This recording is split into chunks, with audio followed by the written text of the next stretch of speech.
Good day, ladies and gentlemen. This is Thomas Sandor Townsend, your massage therapist. Thank you for tuning in.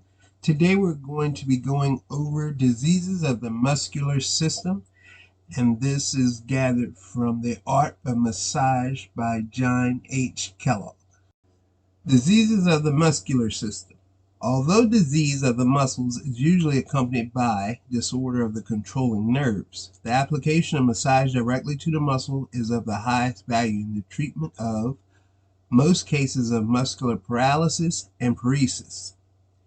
In spasmodic diseases such as chorea, most excellent results have been obtained through the improvement of the muscle tone resulting from suitable applications of massage, especially when combined with gymnastics.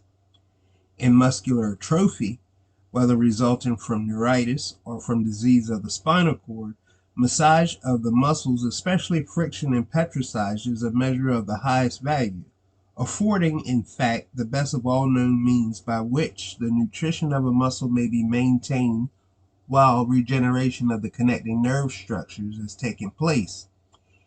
Even in fatty degeneration of the muscles, massage may still prove of value.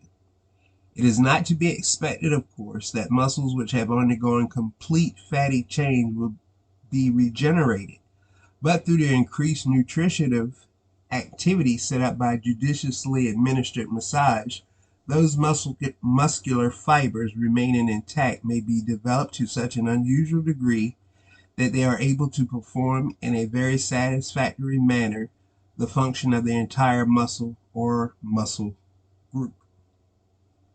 In pseudohypertrophy of the muscles, massage furnishes the most satisfactory of all means of combating the morbid process, which left to itself ultimately results in tissue degeneration and corresponding loss of function.